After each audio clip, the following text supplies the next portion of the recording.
कौन सा फोन ले और कौन सा फोन नहीं ले, ये जो सवाल है ये बहुत लोगों के दिमाग में ये सवाल आता है कि कौन सा फोन लेना चाहिए, कौन सा फोन नहीं लेना चाहिए। हम जब भी नया फोन लेने का सोचते हैं तो हमारे दिमाग में एक ही बात आता है कि कैसा फोन हमें लेना चाहिए, कौन सा फोन ले। तो आज मैं आपको बताऊंगा कि कैसा फोन आपको लेना चाहिए। जैसे कि फोन जो होता है, फोन दो तरह से आदमी लेता है। एक होता है कि मुझे दिखावा करना है, मुझे शो ऑफ करना है, मेरे पास ढेर सारा पैसा है, तो वो अलग हो गया, वो मैटर अलग है। और एक होता है कि मुझे फोन लेना है जिसका जो फीचर्स है, जो क्वालिटी है वो अच्छा होना चाहिए।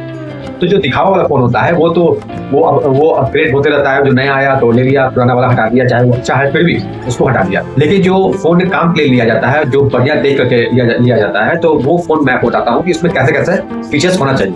सबसे पहले तो उसमें आप देखिए कि उसका जो सीपीयू है, सीपीयू उसका कैसा है, अच्छा है या नहीं। एक अच्छा सीपीयू वाला अगर आप फोन लेते हैं तो वो ज्यादा अच्छा वर्क करेगा। एक ही टाइम में आप 2-3 काम एक साथ कर सकते हैं और वो जो ऐप जल्दी खुलेगा। अगर आप वेब पेज खोलते हैं तो वो जल्दी खुलेगा। रैम जो होता है, रैम भी ऐसा होता है कि आप 4 GB रैम से नीचे मत लीजिएगा, 4 GB रैम से ऊपर ही लीजिएगा, चाहे आप एंड्रॉइड ले रहे हैं चाहे आप iOS ले रहे हैं। उसके बाद होता है उसका जो कैमरा है, कैमरा भी आप देख सकते हैं कि आपको क्या करना है, आपको वीडियो शूट करना है या आप डेली लाइफ के लिए आप कैमरा आप मोबाइल में चाहते हैं। और भी चीजें हैं जैसे कि बैटरी लाइफ जो होता है, बैटरी लाइफ 5000 mAh 5000 mAh की बैटरी अगर आप चूज कर रहे हैं तो वो बहुत ही अच्छा है। 5000 से ज्यादा अगर आप चाहते हैं तो उतना कोई अनिवार्य नहीं है, लेकिन 5000 तक का जो बैटरी होता है वो अच्छा होता है, वो अच्छा खासा आपको बैकअप देगा। मेरे ख्याल से दिन भर वो आपको चल जाएगा, आपको एक दिन में दोबारा चार्ज करने की जरूरत नहीं है। उसके बाद होता है कि जो फोन होता है उसका जो क्वालिटी होता है, जिसको रेजोल्यूशन कहते हैं, रेजोल्यूशन भी आपको बहुत ही बेहतर अगर आपको चाहिए तो उसके लिए आपको बहुत पैसे खर्च करने पड़ेंगे। अगर आपको बेहतर नहीं चाहिए, आप नॉर्मली आप चाहते हैं तो उसके लिए आपको ज्यादा पैसा खर्च करने की जरूरत नहीं है। वो आपको HD में, फुल HD में आपको अगर आप लेते हैं तो काम चल जाएगा। फुल HD से ऊपर 2K हो गया, 4K हो गया तो उतना लेने की जरूरत नहीं है। अगर आपको शो ऑफ करना है, अगर वो दिखावा करना है तो ज्यादा पैसा लगा लीजिए। उसमें ऐसे तो कम पैसे में भी आपको फुल HD तक आपको मिल जाएगा। लेकिन 2K है, 4K है, इसके लिए आपको ज्यादा पैसा खर्च करना पड़ेगा। आप खर्च कर सकते हैं तो खर्च कीजिए, अगर नहीं कर सकते हैं तो उतना खर्च की जरूरत नहीं है। आपको 30-40 हजार में आपको फुल HD तक आपको मिल जाएगा।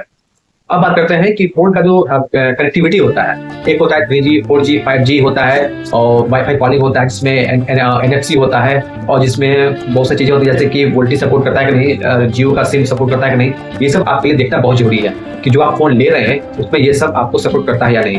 3G का जमाना जा चुका है, 4G का जमाना अभी है, 5G का जमाना आ चुका है। तो आप जब भी फोन खरीदें तो आप उसमें देखें कि 4G सपोर्ट करता है या नहीं, 5G सपोर्ट करता है या नहीं, वाईफाई कॉलिंग होता है या नहीं, इसमें वोल्टी सपोर्ट करता है या नहीं। रिलायंस जियो का एक अलग साइन उसमें आता है ऑप्शन कि वो सपोर्ट करता है या नहीं।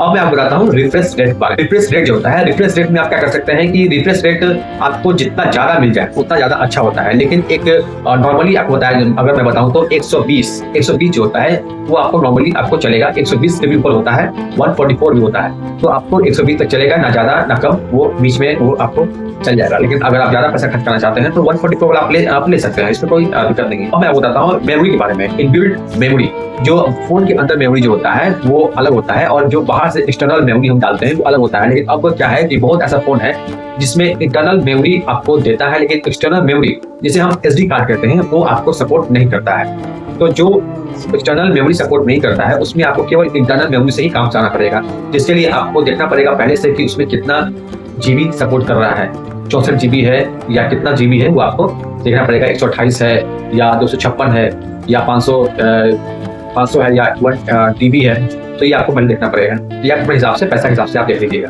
तो ये कुछ चीजें हैं जो मेन है, लेकिन इसके अलावा भी बहुत सारी चीजें हैं जो मेन नहीं है, लेकिन फिर भी आप उसको अपने हिसाब से आप देखेंगे। जैसे कि फोन जो है वो पतला है या नहीं, स्लिम है या नहीं, ये कोई अनिवार्य फीचर नहीं है मोबाइल का, लेकिन ये आपके ऊपर डिपेंड करता है। फोन का जो साइज है वो साइज कैसा होना चाहिए, छोटा या बड़ा, ये भी आपके ऊपर डिपेंड करता है। ये कोई अनिवार्य नहीं है कि जो फोन का साइज है वो बड़ा होना चाहिए या फोन का साइज जो है वो छोटा होना चाहिए, तो ये आपके ऊपर डिपेंड करता है। मैं आपको एक बात बताता हूँ, फोन अगर आप पसंद करना चाहते हैं और आपको पसंद करने में दिक्कत हो रहा है तो मैं आपको एक वेबसाइट के बारे में बताता हूँ। उस पर आप जाकर के फोन आप अपने हिसाब से चूज कर सकते हैं। उसमें जो फिल्टर होता है, फिल्टर आप उसमें चूज करके आप देख सकते हैं कि कौन सा फोन आपको पसंद आएगा। मैं यहाँ पर आपको लिख करके दे दूंगा, उस पर आप जाकर सर्च कर सकते हैं कि कौन सा फोन हमें अच्छा मिल रहेगा या कौन सा मैं फोन लूँ, कौन सा फोन मैं नहीं लूँ।